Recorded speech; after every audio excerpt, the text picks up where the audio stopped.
Americans spray 80 million pounds of herbicides on lawns every year, much of it on plants your grandmother served for dinner. These weren't weeds to her generation. They were food, medicine, and survival. Here are 15 plants you're killing that she would have eaten. Number 1. White clover is the quiet workhorse of the American lawn, trampled, mowed, and sprayed, yet always returning. Its three-part leaves, so familiar underfoot, are more than just a symbol of luck. For generations, these leaves were picked young and tossed into salads, valued for their protein content, rivaling store-bought greens like spinach. The delicate white flower heads, blooming from late spring through summer, were gathered fresh for salads or dried and steeped as a soothing tea, a ritual during haying season in farm families. Beyond the kitchen, white clover roots fix nitrogen in the soil, acting as a natural fertilizer that enriches the ground for everything around it. This is a plant that quietly improves the earth while feeding those who recognize its worth. In the era before lawns became chemical battlegrounds, clover patches meant healthy soil and free groceries. Today, most people fight to erase it, not realizing they are uprooting a source of nutrition that their own grandmother might have counted on in lean times. Every patch of white clover is a reminder. The so-called weed underfoot can be both supper and soil saver, if only we let it grow. In second place, broadleaf plantain presses itself flat against the ground, its ribbed leaves tracing the paths of every backyard and foot-worn trail. These rosettes, so often overlooked or trampled, were once a staple in both kitchen and medicine chest. Young plantain leaves, tender and mild, went straight into salads, while older, tougher leaves were boiled to soften their fibers. But where this plant truly set itself apart was as a living first aid kit. For generations, mashed plantain leaves, rich in the compound aucubin, were pressed onto cuts, scrapes, and insect stings, soothing pain and drawing out infection with surprising effectiveness. Modern studies have confirmed its antibacterial properties, echoing what grandmothers already knew. Today, plantain is targeted by weed killers, yet it remains as common as ever, a practical remedy and wild green hiding in plain sight.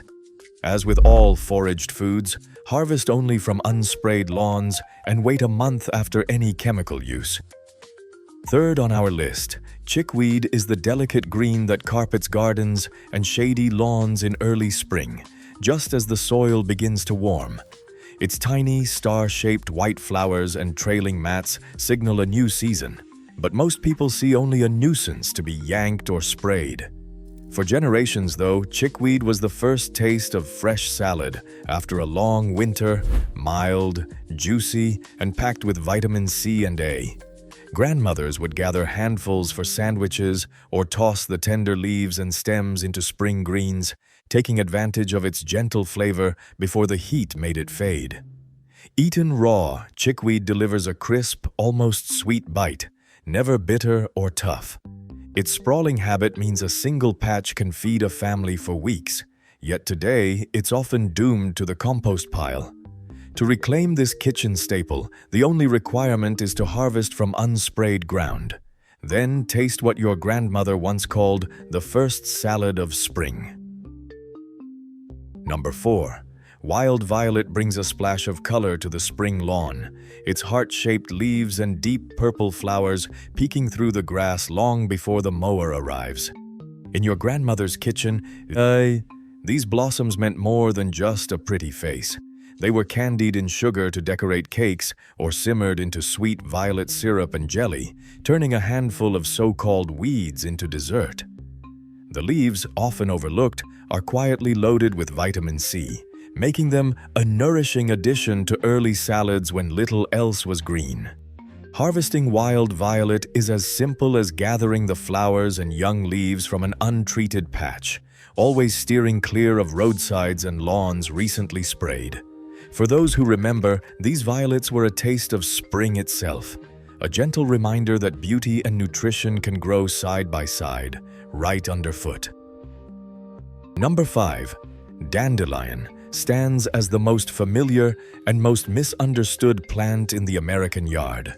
Its jagged, lion-toothed leaves form tight rosettes that hug the ground, while hollow stems ooze a milky sap when snapped, making identification unmistakable for anyone who looks closely. For generations, these leaves were gathered early in spring, when their bitterness is still mild, and tossed fresh into salads or wilted in a pan with a splash of vinegar. Dandelion greens bring a rush of vitamin A, C, and K, as well as minerals like iron and calcium, nutrients once prized by families who knew how to stretch every meal.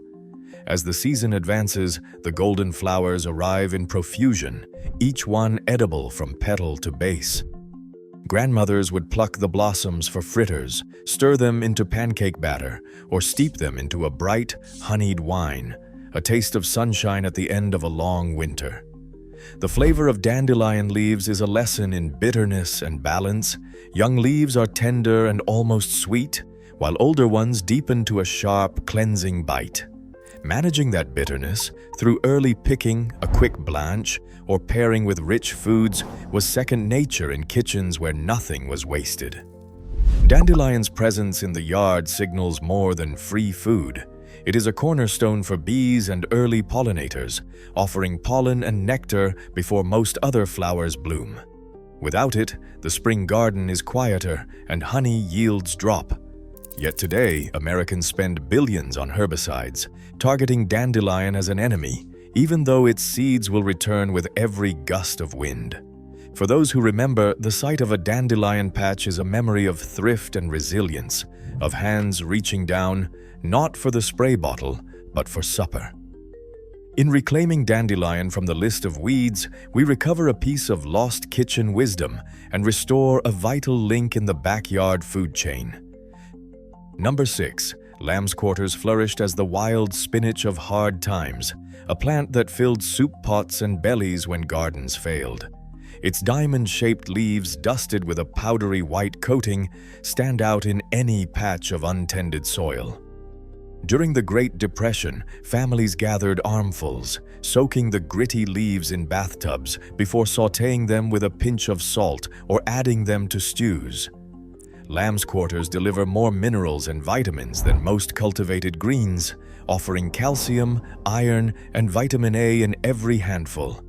Oral histories recall grandmothers praising its mild flavor and resilience, a green that kept coming back through drought and neglect. Cooking is essential, not just for taste, but to reduce oxalates that can build up if eaten raw in quantity. In reclaiming lamb's quarters, we recover a survival food that once made the difference between hunger and hope. Number 7. Purslane creeps low and lush across garden beds and sidewalk cracks, its fleshy stems and paddle-shaped leaves glistening after rain. This succulent, so often yanked as a weed, hides a nutritional secret that would have stunned your grandmother. Purslane contains more omega-3 fatty acids than any other leafy plant, rivaling even some fish for these rare nutrients. In times of scarcity, colonial cooks and early American families relied on purslane for its crisp, lemony bite, adding it raw to salads or thickening summer soups. But it was the pickled stems, soaked in vinegar and salt, then stored in cool cellars, that became a kitchen staple, stretching the harvest well into winter. Martha Washington herself preserved jars of pickled purslane, a tradition now nearly forgotten. For foragers, identification is essential. True purslane's smooth, juicy stems and leaves never ooze white sap. That trait belongs to toxic spurges, a dangerous look-alike. With its cool crunch and rare fatty acids, purslane brings both texture and nutrition to the table, if you know where and how to look. Number 8. Wild onion and wild garlic announce themselves before you even see them. Step onto a patch in early spring and the sharp, unmistakable scent of onion rises with every footfall or pass of the mower, a sensory clue your grandmother never missed. These slender green shoots, sometimes hollow and sometimes flat, cluster in lawns and along fence rows. Each sprouts from a small underground bulb. That aroma is the first test for foragers. Crush a leaf or dig up a bulb, and the pungent, sulfur-rich smell should fill the air. In the kitchen, both greens and bulbs work like scallions. Chop them raw over potatoes or sauté them into eggs and soups, adding a wild, savory note to any meal. But not every look-alike is safe. Death camas and Star of Bethlehem share the same ground, but never the same smell.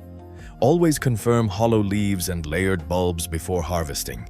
For those who know what to sniff for, wild onion and garlic offer a free aromatic seasoning. Unless, of course, the patch has been sprayed, erasing both the flavor and the memory. Number 9. Red clover stands out in any field or lawn, its pink-purple flower heads rising above the grass from late spring through summer. For generations, these blossoms were gathered and dried, then steeped into a gentle floral tea, a time-honored remedy for coughs and colds in farmhouse kitchens. The secret lies in red clover's isoflavones, plant compounds that echo the effects of natural hormones and have drawn interest from herbalists for centuries. Yet that same potency brings a note of caution. Anyone with hormone-sensitive conditions should consult a doctor before drinking clover tea regularly. Unlike the white clover, celebrated for its protein-rich leaves, red clover's gift is medicinal, a soothing tea, a symbol of resilience, and a reminder that what we now kill with lawn sprays once filled jars on the pantry shelf. Drying the blossoms preserves both their color and their comfort, bridging the gap between lost knowledge and today's rediscovery. Number 10. Common mallow spreads quietly along garden edges and alleyways, its round, scalloped leaves and small pink flowers often overlooked beneath taller plants. For generations, the true magic of mallow was found in its texture. The leaves, rich in natural mucilage, work like wild okra to thicken soups and stews, turning thin broths into something heartier and more comforting. Children once searched for the seed pods, nicknamed cheeses for their tiny, wheel-like shape, plucking them straight from the plant for a playful snack between chores. The chemistry behind mallow's thickening power comes from its mucilage, a soluble fiber that creates a gentle, soothing consistency in any dish. Whether simmered in a pot or nibbled raw, common mallow offered both nourishment and a bit of fun, proof that even the humblest weed can bring a sense of comfort and delight to the table. Number 11. Chicory lines roadsides and empty lots with its unmistakable blue flowers, but its true value lies underground. For generations, families dug the deep taproots every autumn, scrubbing away the soil before slicing and roasting them at 350 degrees for about 25 minutes. The result? A dark, aromatic root that, when ground and brewed, stands in for coffee during lean times or wartime rationing. Chicory root became a kitchen staple during World War II, when coffee imports dried up and resourceful cooks turned to the land for a caffeine fix. Beyond its role in the pantry, chicory root is rich in inulin, a prebiotic fiber now prized for supporting gut health. While the flowers brighten the roadside, the roasted root is a quiet legacy of thrift and survival, connecting today's foragers to a lineage of resilience and practical kitchen wisdom. Number 12. Stinging nettle demands. Respect from the moment you spot its serrated leaves and fine, stinging hairs. For generations, this wild green was both a challenge and a prize. One wrong touch and your skin tingles for hours. But with a pair of gloves and a bit of care, nettle transforms from a hazard to a powerhouse. Harvest young shoots in early spring, using thick gloves to snip just the tender tops. The secret is in the preparation. Blanching nettles in boiling water for just 1 to 2 minutes destroys the sting completely, leaving a mild, spinach-like green that surpasses broccoli in protein content per serving. Once blanched, nettles can be chopped and added to soups, simmered into a mineral-rich tea, or sautéed with garlic for a spring tonic. In times of scarcity, families prized nettle for its nutrition, knowing that a little technical skill turned pain into nourishment. Today, this once essential wild food is often sprayed away, but the knowledge of safe harvest and quick blanching offers a way to reclaim a lost source of strength from the backyard. Number 13. Yellow dock sends its long, branching taproot deep into disturbed soil, roadsides, vacant lots, and the forgotten corners of old gardens. For generations, this was the root dug up in late fall, scrubbed clean and simmered into a bitter, iron-rich tonic said to build strength and restore the blood. Folk medicine prized yellow dock root for its supposed power to chase away sluggishness, especially after a winter of thin meals. The young leaves, gathered early in spring before bitterness sets in, were boiled in several changes of water to tame their sharp taste and high oxalate content, then added to greens or served as a side. Cooking is essential here. Raw leaves can be tough on the stomach. Yellow dock thrives where the ground has been turned or neglected, a survivor in places others overlook. Its reputation as a medicine and food endures, even as most now see only a weed, not the tonic that once filled jars on pantry shelves. Number 14, burdock announces itself with a tangle of broad leaves and those unmistakable sticky burrs that cling to pant legs and pet fur alike. Yet beneath this nuisance lies a root prized around the world, gobo, fetching $2 to $5 a pound in Asian markets, while American gardeners spend millions trying to eradicate it. The long, slender root is dug in late fall, scrubbed and sliced into stir-fries or simmered in soups, offering a crisp texture and earthy flavor. Even the stalks, peeled like celery, made a crunchy snack for children walking home from school. The plant's burrs, each covered in tiny hooks, inspired the invention of Velcro in the 1940s. It is a reminder that what is seen as a backyard pest can hold unexpected value. Burdock closes the chapter on edible roots in this list, standing as both an economic irony and a lesson in seeing past the surface of what we call weeds.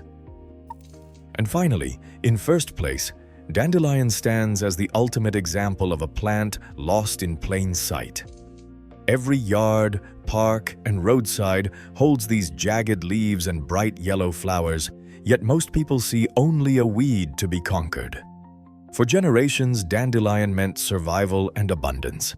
The leaves, picked young in early spring, went straight into salads or were wilted in a pan, delivering a rush of vitamins A, C, and K, along with iron and calcium, more nutrition than most greens you can buy. The golden blossoms arrived in waves, each one edible and often turned into dandelion wine, a sweet honey-colored drink that captured the taste of spring after a long winter. But it is the root that tells the deeper story. Dug in late fall, scrubbed clean and roasted until dark, dandelion root became a coffee substitute during times when real coffee was scarce or rationed. That roasted aroma, earthy and rich, filled kitchens from the Depression through wartime shortages, proof that nothing from this plant went to waste. Dandelion's power does not end at the table. Each plant produces up to 15,000 seeds, carried by the wind to start new patches wherever they land. It is a natural lesson in resilience, one that Americans have spent billions trying to erase. 80 million pounds of herbicides are sprayed on lawns every year, much of it aimed at dandelion, the very plant that once filled supper bowls and medicine jars. Today, the act of spraying a dandelion is more than a battle with a weed. It is the erasure of a living memory, a break in the chain of knowledge passed from grandmother to grandchild. But it does not have to end this way. Every dandelion in your yard is an invitation to harvest, not poison, to taste, not discard. The roots, leaves, and flowers are all there for the taking. Free groceries, free medicine, free resilience. Choosing to let dandelions grow is an act of remembrance and a step toward reclaiming what was nearly lost. As one grandmother said, "Never waste the dandelion." The next time you see that burst of yellow in the grass, remember, what you spray this weekend, she would have served for dinner. Across all 15 of these overlooked plants, one truth emerges.